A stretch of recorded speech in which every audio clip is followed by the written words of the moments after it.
நல்லவர்கள் ஏன் வெற்றி அடைய முடியவில்லை? நல்லவர்கள் ஏன் செல்வந்தராக இருக்க முடியவில்லை? நல்லவர்களால் ஏன் நிம்மதியா வாழ முடியல? ஏன் நல்லவர்களுக்கு மட்டுமே சாபம்? இதெல்லாம் கர்ம வினைகள் அடிப்படையில் இங்க நடக்கல.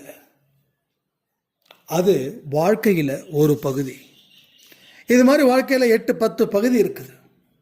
அந்த 8 பகுதியை பற்றி தெரிஞ்சுக்காம நாம் சில விஷயத்தை செய்கிறதால தான் கடவுள் ஒரு சக்தியை நம்ம இடம் இப்போ வரைக்கும் இறக்கவே இல்லை.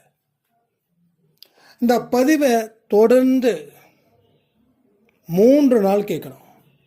கேட்கும்போது ஒரு ஆழமான ஒரு விஷயத்தை உங்கள் மனசில் ஏற்படுத்துவார். அந்த என்ன ஏற்படுத்தியிருக்காரோ அதுதான் உங்கள் வாழ்க்கையை மாற்ற போகுது. இந்த 3 பேரில் ஒருவன் உங்களுக்கு சொந்தமாவான். அவன் சொந்தமாக்கிட்டானா உங்கள் வாழ்க்கையை ஒரு உயர்ந்த இடத்துக்கு கொண்டு போகாமல் அவன் சாக மாட்டான். அந்த 3 பேர்த்தில் யார் வேணும்னு நீங்கள் முடிவு பண்ணீங்கன்னா கடவுள் அவனை உங்களிடம் அனுப்புவார். இது மிக சத்தியமான உண்மை. என்னமா அப்படின்னு அலட்சியப்படுத்தினீங்கன்னா வாழ்க்கை உங்களை புறக்கணிக்கும். இல்லை, இந்த 3 பேரில் ஒருத்தன் கண்டிப்பாக சாய்ப்பா எனக்காக ஏற்படுத்தியிருக்காருன்னா வாழ்க்கை உங்களை சீராட்டும். சீராட்டணுமா புறக்கணிக்கணுமா? பதிவு முடிஞ்சதுக்கப்புறம் கமெண்ட் பண்ணுங்கள்.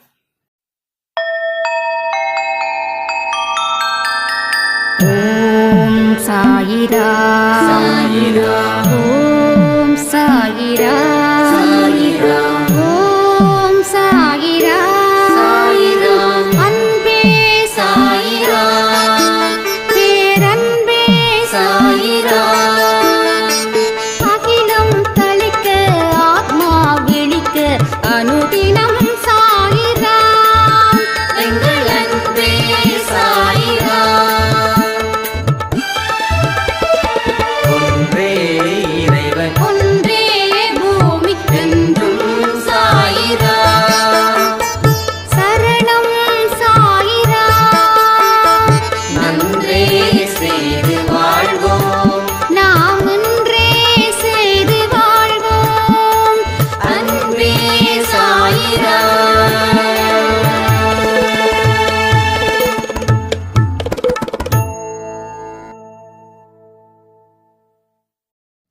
சாய்ரா.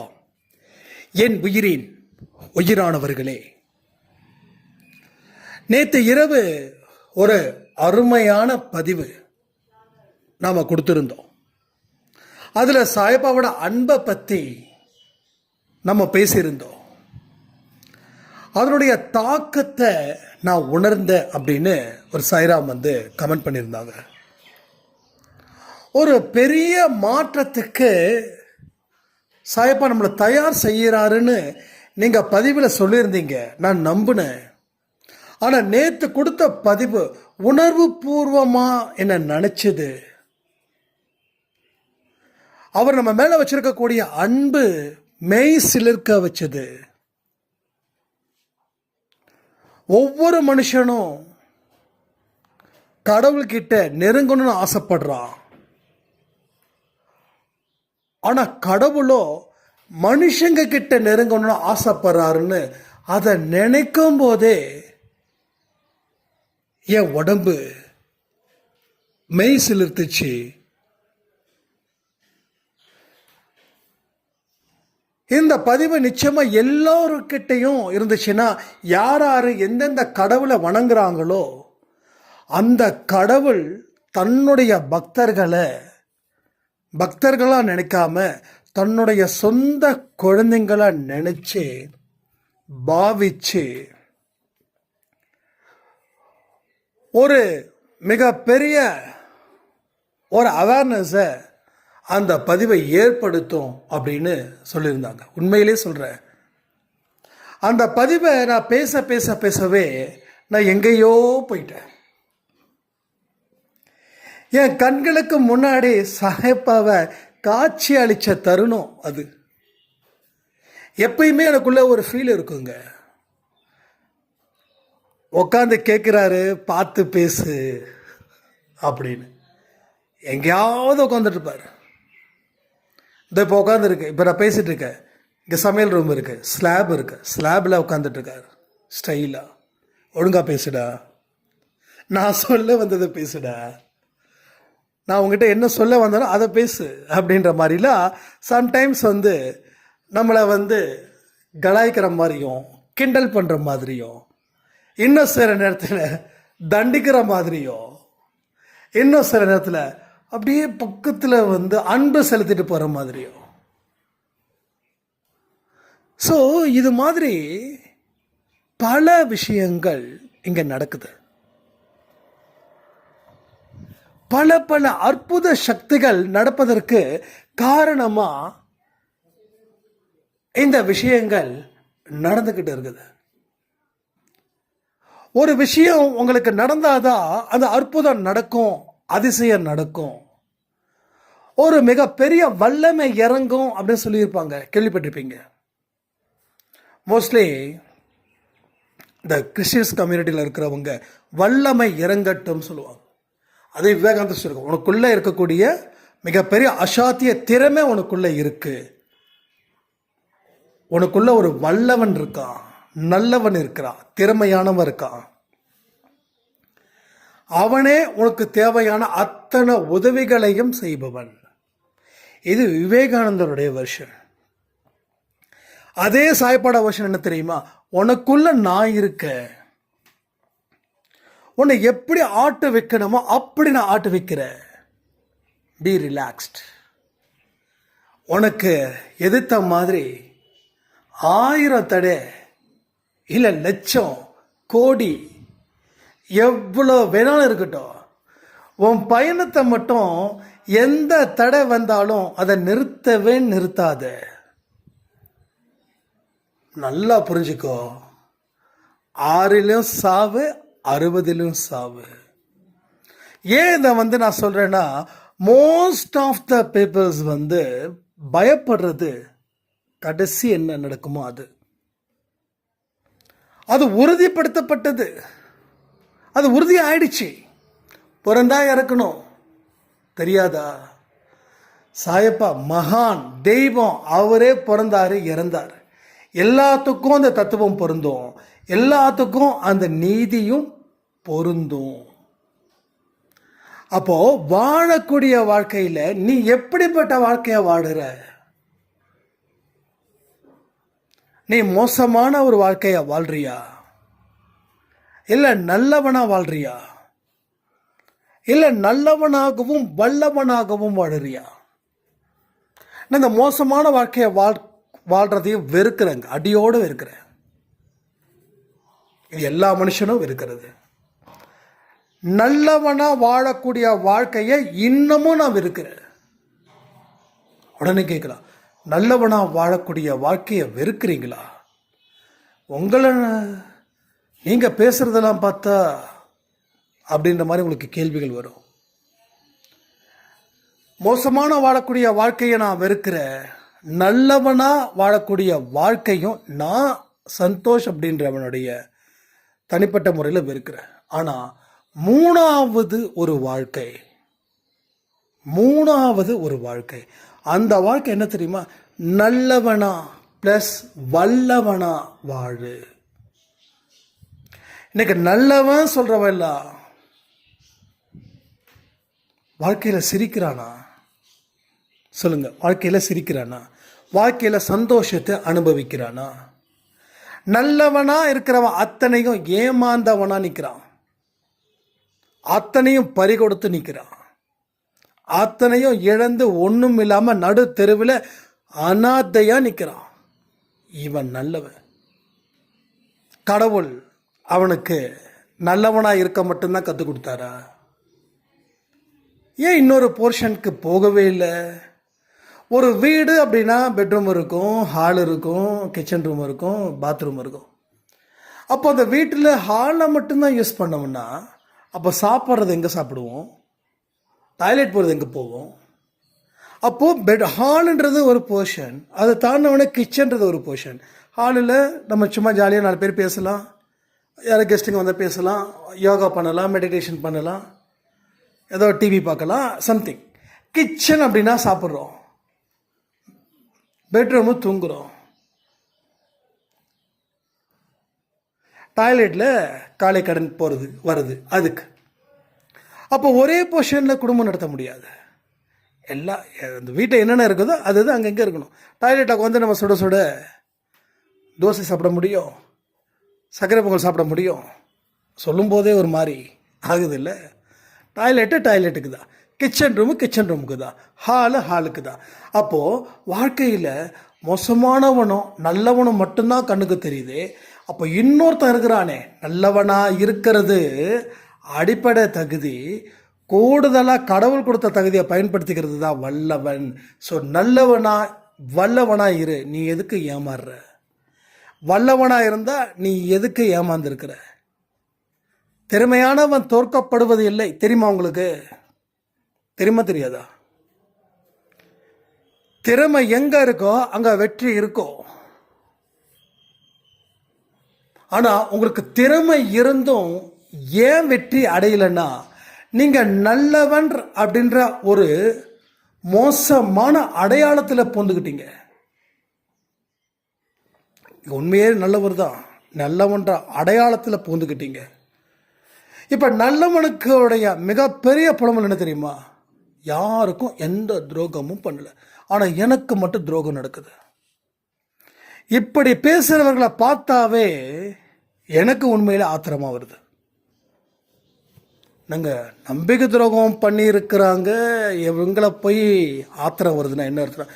நம்பிக்கை துரோகம் செய்கிற அளவுக்கு நீங்கள் ஏன் ஏமாந்து போனீங்க? கேட்க முடியுமா இல்லையா? ஒருத்தன் உங்களை வீழ்த்துறான் அப்படின்னா அவன் வந்து ஏமாத்துறானோ, இல்லை உங்கள் திறமையை தாண்டானோ, இல்லை ஷார்ட்கட்டில் போய்ட்டு உங்களுடைய எமோஷனலில் விளையாண்டானோ, அது என்னமோ பண்ணி தொலைகிறான். ஆனால் ஏமாந்தது யாரு? நீங்கள். அப்போ எமோஷனலில் வாழ்ந்தது யாரு? நீங்கள். அறிவை பயன்படுத்திக்காமல் வாழ்ந்தது யாரு? நீங்கள். எதையுமே முன்கூட்டி யோசனை செய்யாமல் இருந்தது யாரு? நீங்கள். ஸோ எல்லா பக்கமும் உங்கள் மேலே வச்சுக்கிட்டு நான் நல்லவன் சொன்னால், ஒரு சிங்கம் வருதுன்னு வச்சுக்கோங்க. ஒரு சிங்கம் வருது, ரொம்ப பசியில் இருக்குது. பசியில் இருக்கிற சிங்கம் என்ன பண்ணும்? எந்த மனுஷனை பார்த்தாலும் கடிச்சு சாப்பிட்ரும். அதே அந்த சிங்கத்துக்கு பசிக்கலைன்னா அது மேலே ஏறி உட்காந்து கூட நம்ம விளையாடலாம், தில்லு இருந்தால். ஆனால் இப்போ சிங்கம் ஒன்றும் பண்ணாது. சிங்கம் பசிச்சா மட்டும்தான் வேட்டையாடும். தெரியுமா உங்களுக்கு? எனக்கே ரீசெண்டாக தான் தெரியும். எப்போ பார்த்தாலும் சிங்கம் அடித்து வேட்டையாடுன்னு. அப்படி கிடையாது.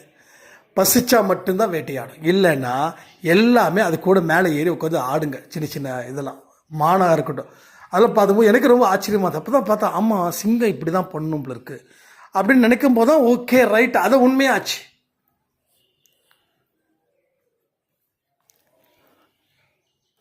அப்போ நம்ம வாழ்க்கையில் என்னென்ன விஷயங்களை செய்கிறோன்னா, நாமளே சில விஷயத்தை போய் விழுந்துட்டு நான் நல்லவன். சாரி, இந்த சிங்க கதையை விட்டோம் பாருங்க. இப்போ நீங்கள் சிங்கம் அந்த பக்கம் இருக்குது, சிங்கத்துக்கு வந்து உங்களை கட்டிச்சு அட்டாக் பண்ண போகுதுன்னா, சிங்கத்துக்கிட்ட நீங்கள் சொல்லி, சிங்கம் நான் நல்லவன், சிங்கம் நான் ஒரு ஒரு கோழியை கூட சாப்பிட்டதில்ல, நான் சுத்த சைவம். சிங்கம் நான் பல பேருக்கு உதவிகள் செஞ்சுருக்கேன். சிங்கம் நான் நல்லவன். சிங்கம் இப்போ கூட சாமியை கும்பிட்டு தான் வரேன் சிங்கம்னு பேசுகிற வரைக்கும் சிங்கம் வெயிட் பண்ணி, ஓகே நீ நல்லவன் போயிடுன்னு சொல்லுமா, இல்லை கடிச்சு சாப்பிடுமா? அதுக்கு தேவை இறை. நமக்கு ஞாயிற்றுக்கிழமை ஆச்சுன்னா கோழி சாப்பிட்றதுக்கு போகிறோம், அது ஒரு உயிரை கொல்றோம், ஆனாலும் சாப்பிட்றோம். அப்போ நீங்கள் என்ன சொல்கிறீங்க? அது தப்பு இல்லைன்றீங்க, பாவம் இல்லைன்றீங்க. அதே தான் சிங்கத்தோட லாஜிக்கும். உங்களை கடிச்சு சாப்பிட்றதுல சிங்கத்துக்கு எந்த லாஜிக்கும் இல்லை, லாஜிக்கை மீறவே இல்லை. அது புல்லை சாப்பிட்டா தான் பிரச்சனை, அப்போ தான் அது லாஜிக்கை மீறுது. ஸோ அது மனுஷனை சாப்பிட்றது லாஜிக்கை மீறல. அதுக்கு தேவை உயிர், மாமிசம். அது மானாக இருந்தால் என்ன, மனுஷனாக இருந்தா என்ன, அதை பற்றி கவலையே இல்லை. ரைட்டு தானே? சிங்கம் புல்லை தின்னுமா? புல்லை திங்கிற சிங்கத்தை நான் இது வரைக்கும் பார்த்ததில்ல. யாராவது பார்த்தாங்கன்னா தயவுசெய்து மறக்காமல் எனக்கு கொஞ்சம் அனுப்பிவிடுங்க. அப்போ என்ன logic? What is the logic? நீ நல்லவனாக இருந்தா நீ சாதிச்சிருவியா? அப்போ மோசமானவன் சாதிக்கலையா? மோசமானவனும் சாதிச்சான், நல்லவனும் சாதிச்சான். ஏன்னா அவன் தன்னுடைய திறமையை பயன்படுத்தினான். ரைட்? அப்போ நம்ம திறமையை பயன்படுத்தலைன்னா மோசமான ஒரு நல்லவன்ற ஒரு மொக்க அடையாளத்தை ஏற்படுத்திக்கிட்டு அதில் பரிதாபத்தையும் வாங்கிக்கிட்டோம். பரிதாபத்தை வாங்கிக்கிட்டு அதில் இருந்து மூவ் பண்ணவே முடியல. எங்கே போனாலும் சறுக்குது, கீழே பொத்துன்னு விழுந்துடுறோம், முடிஞ்சிடுச்சு. என் வாழ்க்கையில் பல பேர் என்னை ஏமாத்தினாங்க, கதையாக சொல்லிக்கிட்டு இருக்கோம். சில பேர் சொல்லுவாங்க ரொம்ப எரிச்சலாக இருக்குங்க, நான் ரொம்ப இன்னசென்ட்டு, என்னை நிறைய பேர் ஏமாற்றுவாங்க. என்னங்க இது, எங்கே ஏமாந்துருக்குறோம், முட்டாளாக இருக்கிறோன்ற விஷயம் கூட தெரியலையா நமக்கு? நீங்கள் இன்னசென்ட்டுடைய ரியல் மீனிங் என்ன தெரியுமா? முட்டாள்னு அர்த்தம். யாராவது உங்களை முட்டாள்னு சொன்னால் கோபம் வருது, பட் இன்னசென்ட்டுன்னு சொன்னால் ஒரு ஆனந்தம் வருது. ஏன்? இங்கிலீஷ்காரன் என்னமோ சொல்லுவான், வெள்ளையாக இருக்கிறவன் பொய் சொல்ல மாட்டானா? இல்லை இங்கிலீஷ்காரன் வேலை செய்யாமல் இருக்க மாட்டான், ஏதோ ஒரு ஒரு காமெடி பேசிகிட்டு போனோம், அது மாதிரி ஆயிடுச்சு. ஸோ இங்கிலீஷில் சொன்னால் அது ஒரு வேல்யூ, அதே தமிழில் சொன்னால் அது ரொம்ப கேவலம். என்ன போய் முட்டாள்னு சொல்கிறேன்? இல்லைப்பா நீ முட்டாள் இல்லை, நீ ரொம்ப இன்னசென்ட், பாவம். ஆமாம், எஸ் இன்னசென்ட். இப்போ நான் நிறைய பேர் இப்படி தான்ப்பா சொல்கிறாங்க, இப்போ பாரு நான் இன்னசென்ட், யார் வேணாலும் என்னை ஏமாற்றிடுவோம். இப்போ நீ முட்டாளாக இருக்கிறன்றதை தான் அவன் தமிழில் இங்கிலீஷில் சொல்லிகிட்டு இருக்கான், அது நமக்கு புரியல. So we are not a fool, we are intelligent persons, we are efficient persons, we are facing all the problems, okay, without any help. அதாவது நாம திறமையானவர்கள், நாம பலமானவர்கள், யாருடைய தயவும் இல்லாமல் நாம உயர்வு பெற முடியும். ஆனா நல்லவன்ற மொக்க அடையாளத்தை ஏற்படுத்திக்கிட்டா வாழ்க்கை என்னைக்குமே அடிமட்டத்தில் தான் போகும். ஆனால் நான் நல்லவனாக இருக்கிறது என்னோட தகுதி, ப்ளஸ் வல்லவனாக இருக்கிறதும் எனது தகுதி அப்படின்னு அப்படின்னு நினச்சிங்கன்னா நீங்கள் உட்காரவே மாட்டீங்க, உயரத்தில் பறப்பீங்க. ஸோ இதில் நிறைய விஷயங்கள். இன்றைக்கி காலையில் கூட விஷ்ணு சாய்கிட்ட ஒரு விஷயம் பேசிகிட்டு இருந்தேன்.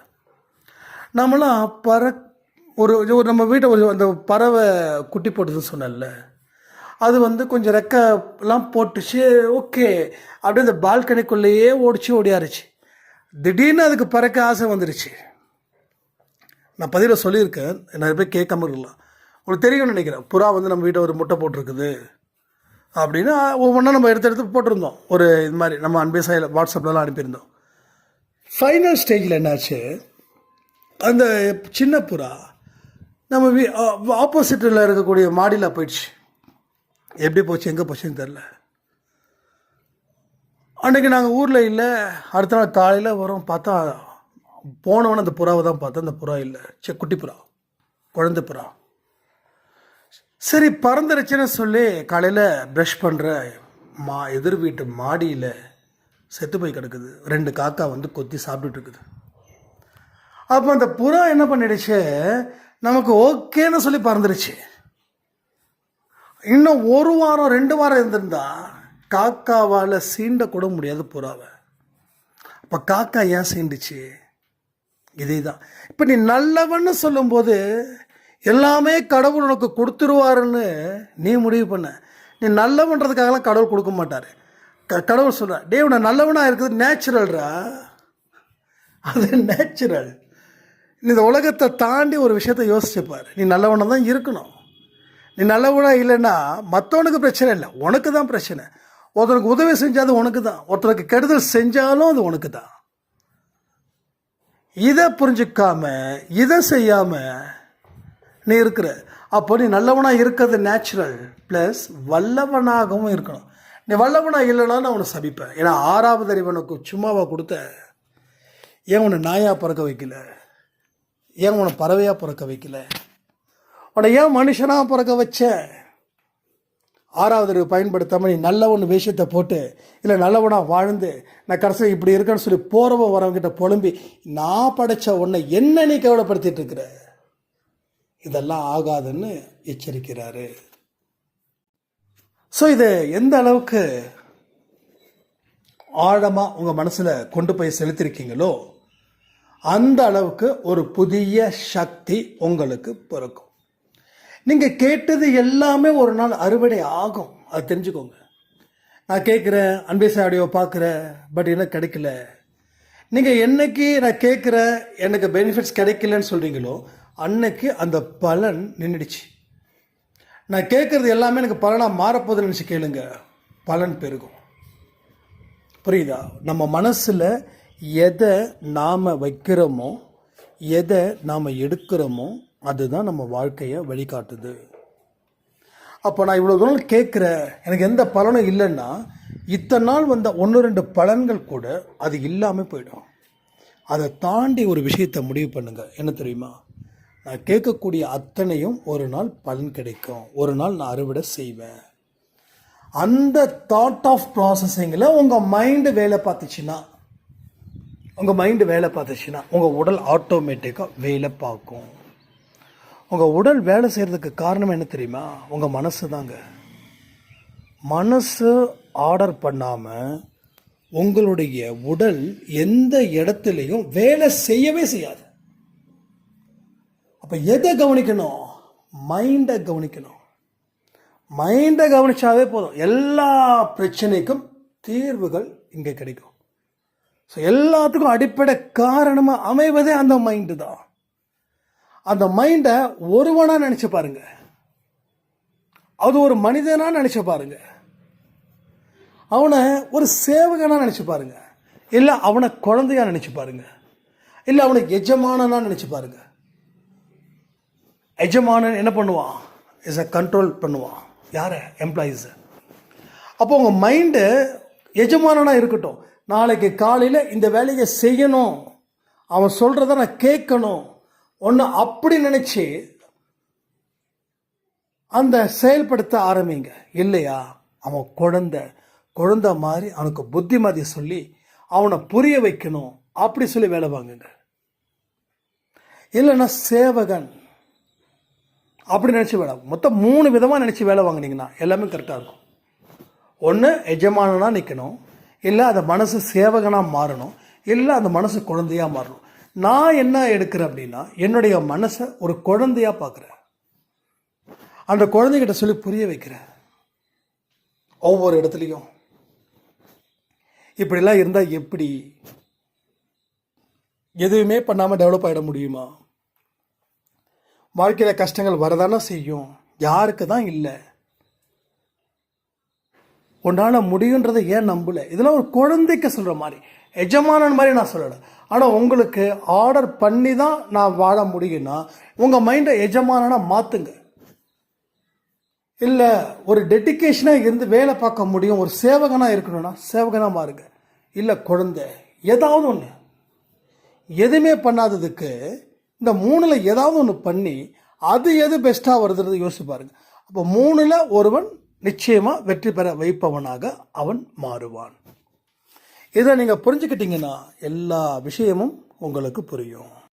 புரியலன்னா மறுபடியும் கேளுங்க, மறுபடியும் கேட்குதான் நிறைய விஷயங்கள் உங்களுக்கு புரியும். ஸோ திரும்பவும் சொல்கிறேன், வாழ்க்கையில் சக்ஸஸ் அடையணும் அப்படின்னு இருமாப்பு இருக்கிறவங்க சிலர். என்னப்பா பெரிய வெற்றி, அடப்போப்பா அப்படின்னு சொல்கிறவங்க தான் ஜாஸ்தி. கொஞ்சம் பேர் தான் இருக்காங்க. அந்த கொஞ்சம் பேரில் நாமளாக இருக்கணும்னு நினச்சிக்கோங்க. 10ல் 1 இருக்கணும். என்றைக்கும் ஞாபகம் வச்சு 10ல் 1. அதுக்காக அடுத்தவங்ககிட்ட போட்டி போடக்கூடாது. நம்ம போட்டி நம்மக்கிட்ட தான் இருக்கணும். என்றைக்கும் பொறாமையாக பாரிடக்கூடாது. ஆரோக்கியமான போட்டி உடம்புக்கு நல்லது, மனசுக்கு நல்லது. அப்போ நேற்றை விட இன்றைக்கி பெஸ்ட்டாக மாற்றினேன்னா எஸ் மாற்றினேன், அந்த ரேஞ்சில் இருக்கணும். நேற்றை விட இன்றைக்கி ஒர்ஸ்ட்டுன்னா அப்போ நாளைக்கு இதை விட ஒர்ஸ்ட்டாக தான் மாறும். இதெல்லாம் புரிஞ்சு வாழ்க்கையை ஆரம்பிங்க, எல்லாமே நல்லா இருக்குன்னு சொல்லி இந்த பதிவை நான் முடிக்கிறேன். ஜெய் சாய்ராம்.